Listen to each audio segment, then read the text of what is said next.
Good morning students. चलिए इस numerical को सॉल्व करते हैं। क्वेश्चन एक बार रिपीट कर रहा हूँ। A 4 bar mechanism is shown in figure, जो अभी हम लोग ड्रॉ करने वाले हैं। The dimensions of the various links are as follows: A B is equal to 50 mm, C D 60 mm, B C 70 mm, A D 40 mm and D is equal to 30 mm.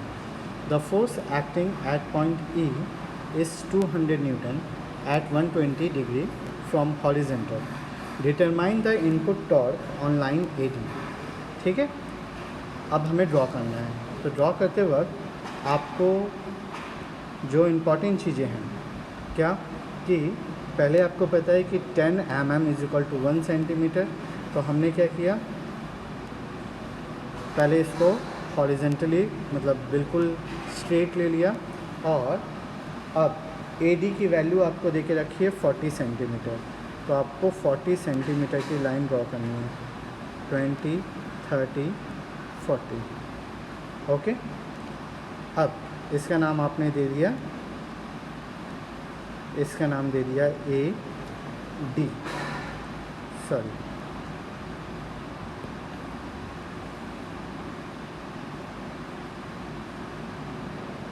ठीक है। और AD के बाद आपको AB निकालना है 50 mm। तो 50 mm के लिए आपको क्या करना पड़ेगा, तो आपको कंडीशन उस सेम कंडीशन लगानी है कि 120 डिग्री पे आपको इंक्लाइन करना है। तो आपने क्या किया, स्केल लिया और स्केल को 120 डिग्री इंक्लाइन करना है। ठीक है, तो ये देखो मैंने 120 डिग्री इंक्लाइन किया।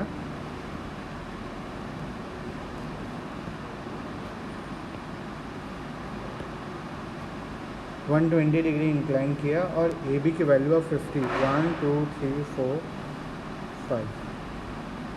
तो ये मैंने 50 mm की लाइन खींच दी।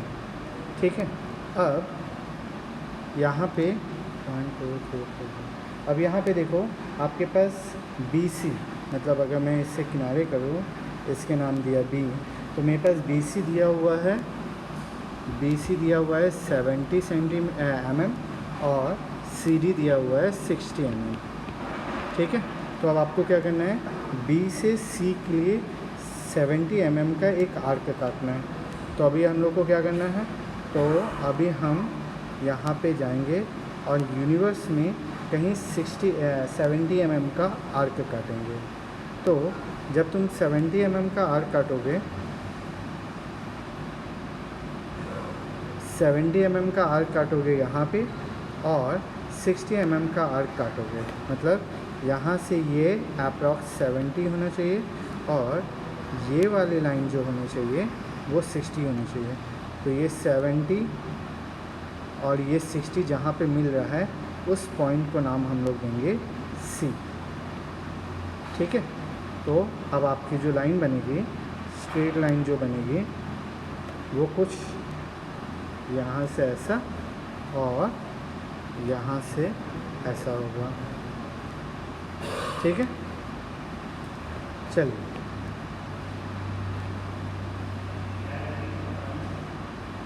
ये समझ में आ गया।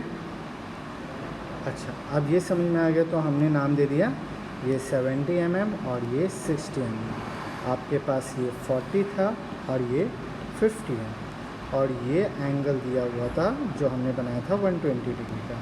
अब देखो उसने बोला है कि आपके पास DE पॉइंट है जो 30 mm का है। तो अब मुझे क्या करना पड़ेगा, तो ये स्केल को मैं यहाँ पे ला के रखूँगा, 10 20 30, ये आया मेरा पॉइंट 30 mm पे।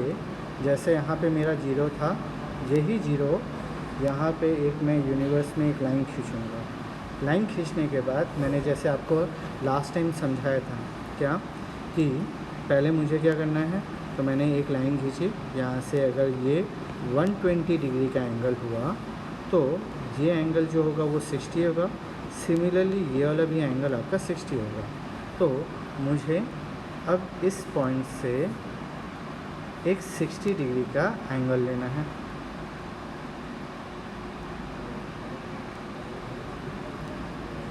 ठीक है,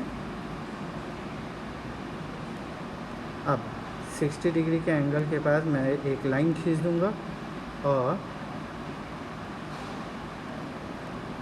एक लाइन यहाँ पे इंडिकेट कर दूँगा। तो आपको पता है कि ये जो लगा ये आपका फोर्स है जो 200 न्यूटन का है, और ये जो एंगल है ये 120 डिग्री का एंगल है। क्लियर? चलिए अब इन सभी का फोर्स एनालिसिस करना है। तो फोर्स एनालिसिस करने के लिए आपको कॉपी करना है, इसको कॉपी करना है ये वाली लाइन को।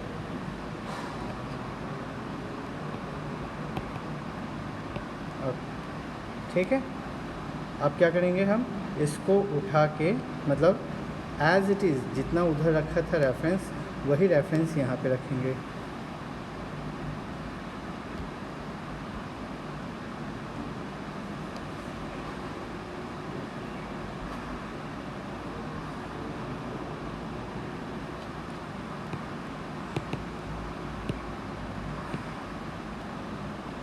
ठीक, ये हमने रख दिया। ये कितना है आपको याद होगा, ये आपका 60 mm था और सेम रेफरेंस लिया है, तो आपका नाम हो गया ये बी और सी, और इस पे जो आपके फोर्सेस लग रहे हैं वो आइडेंटिफाई करना है। तो अगर फोर्सेस की बात करोगे तो आपको ये पता है कि ये 0.1 है, ये 0.2 है, ये 0.3 है और ये 0.4 है। तो इस तरफ जो फोर्स लग रहा होगा वो लगेगा F1 to 2। तो यहाँ पे जो लग रहा है F1 to 2 लग रहा है, तो इसके अपोजिट डायरेक्शन में फोर्स लगेगा वो लगेगा F। अब देखो ये इस तरफ से लग रहा है इसलिए F3 to 2। इसके अपोजिट डायरेक्शन में जो लगेगा वो होगा F, इस तरफ से आया इसलिए 3 to इस तरफ से आया इसलिए 3 to 2 रहेगा, जो यहाँ पे आने के बाद 4 ये इस तरफ से आया इसलिए 3 4 रहेगा, और इस पॉइंट पे आ जाने के बाद आपकी वैल्यू जो होगी वो होगी 1 से 4। ठीक है, तो हमारे पास यहाँ पे देखो एनालिसिस के वक्त 2 फोर्स मिल गया। पहला फोर्स कितना है, तो ये है पहला फोर्स 3 to 2, और इस तरफ का फोर्स हुआ 1 मिनट, ये इस तरफ आएगा 3 to 2 होगा, और ये जो इस तरफ आएगा ये एक्चुअली गलत हो गया, ये हमारा होगा 3 to 4। ठीक है, चलिए अब क्या करना है, तो अब इसका एनालिसिस का पार्ट करना है, और एनालिसिस के लिए हमें इसको उठाना है। कौन से को उठाना है, हमारा C to D उठाना है, और इसको उठा के हमें बाहर रखना है। तो ये मैंने C to D को मैंने बाहर निकाल के रखा। अब बाहर निकालने के बाद आपको वापस आपके स्केल पे मेज़र करना है, और यहाँ पे आपका जो 30 mm था उसे आर्क काटना है। तो 1 2 3 आपने यहाँ पे आर्क काट दो। जैसे यहाँ पे आर्क काटोगे, अब जो दूसरा वाला आपका रेफरेंस पॉइंट था, कौन सा रेफरेंस था, ये वाला रेफरेंस था, इसको उठा के वापस इस जगह पे रखते हैं। ठीक है, वापस जिस जगह पे रखते हैं, और दोबारा अपनी स्केल की मदद से इसको ऊपर एक्सटेंड करते हैं। ये डॉटेड लाइन से शो ऑफ होगी। ठीक है, और इसकी हेल्प से मतलब ये जो आपका रेफरेंस, ये देखो ये जो हमारा लाइन था, कौन सा लाइन, तो आपको समझाने के लिए मैं इसको कॉपी करता हूँ और इसको यहाँ पे लाके पुट कर देता हूँ। ठीक है, तो ये जो पॉइंट आया ये मेरा पॉइंट आया, ये जो पॉइंट आया वो मेरा आया पॉइंट नंबर X। अब फिर से मुझे एक स्ट्रेट लाइन खींचनी होगी, और ये स्ट्रेट लाइन कहाँ से कहाँ तक आएगी, तो ये दोनों पॉइंट्स को जोड़ने के लिए आएगी। तो मेरे को यहाँ से एक लाइन खींचनी है यहाँ तक के लिए। ठीक है, तो ये जो फोर्स होगा वो मेरा होगा फोर्स 1 4, ये वाला जो फोर्स होगा ये होगा 4 3 4। बस यहाँ पे आपका काम कंप्लीट होता है। कंप्लीट होते वक्त अब आपको एक नया स्केल कंसिडर करना पड़ेगा, क्योंकि आपको पहले से आइडेंटिफाई था कि यहाँ जो फोर्स लग रहा है वो 200 न्यूटन का लग रहा है। तो आपको कंसिडर करना है कि 50 न्यूटन का फोर्स जो है वो मैं 1 सेंटीमीटर से सॉल्व करूँगा। तो 200 न्यूटन का अगर फोर्स लगेगा मतलब ये कितना हो जाएगा, तो 4 सेंटीमीटर के इक्वल आ जाएगा। ठीक है, चलिए फिर से हम क्या करेंगे, अभी हम वापस सिलेक्ट करेंगे इस वाले को और इस पूरे पार्ट को यहाँ पे ले आकर रखेंगे। देखो रेफरेंस ले रहा हूँ इसलिए इस पे ज़्यादा डाउट क्रिएट मत करना, ठीक है। तो मुझे ये कितनी लंबी लाइन खींचनी होगी, तो मुझे ये 4 सेंटीमीटर होनी है, 1 2 3 और 4। तो ये आया 1 2 3 और 4, ये मैंने 4 सेंटीमीटर की लाइन 1 2 3 4 सेंटीमीटर की लाइन मैंने खींच दी।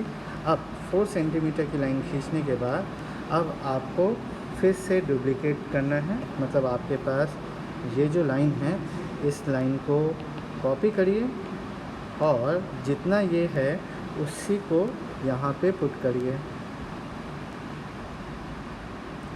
पुट करने के बाद अब ये दोनों लाइन को इस रेफरेंस लाइन के थ्रू आप ज्वाइन करिए। तो रेफरेंस लाइन के थ्रू कैसे ज्वाइन करोगे, तो आपको इसे सिलेक्ट करना है और इसे उठा के यहाँ पे रख देना है। तो जैसे आप इसको उठा के रखोगे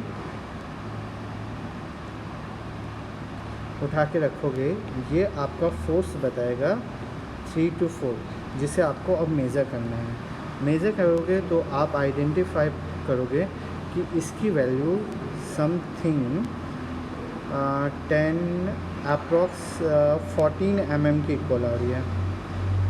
ठीक है, 14 mm के अगर इक्वल आ रही है तो यहाँ पे हुआ F34 is equal to 14 mm।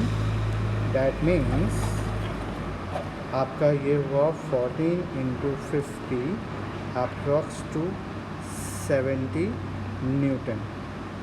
ये क्लियर है। चलिए अगर ये क्लियर है तो फिर इसका अगला स्टेप जो होगा 700। ओके, एक और जीरो है, ये 1 पॉइंट है ना, ठीक है। ये कितना हुआ, तो ये 1.4 सेंटीमीटर हुआ। तो ये 1.4 × 50 इज इक्वल टू 70 न्यूटन। ये क्लियर है। चलिए अब आपको एक्चुअली टॉर्क निकालना है। तो टॉर्क निकालने के लिए आपके पास जो पहला बेसिक डायग्राम था, कौन सा बेसिक डायग्राम, अब वो बेसिक डायग्राम को भी बनाना है। ठीक है, तो बेसिक डायग्राम के लिए आपको क्या करना पड़ेगा, तो आपने जो ये वाला डायग्राम सिलेक्ट किया है इसका आप डुप्लिकेट बनाइए और इसको नीचे की ओर लेके आइए। ठीक है, नीचे की ओर लाने के बाद अगेन आपके पास जो फोर्स लग रहा है, कौन सा फोर्स लग रहा है, तो फिर से आप चूज़ करिए, क्योंकि आपने इसको सिलेक्ट किया था। तो इसको कॉपी करिए और यहाँ पे इसको लगा दीजिए। ठीक, अगेन इसको कॉपी करते हैं अपन लोग, अगेन इसको कॉपी करते हैं और इससे अपोजिट डायरेक्शन में डाल देते हैं। ये क्यों कर रहे हैं, क्योंकि हमें एक्चुअली हाइट निकालनी है। ठीक है,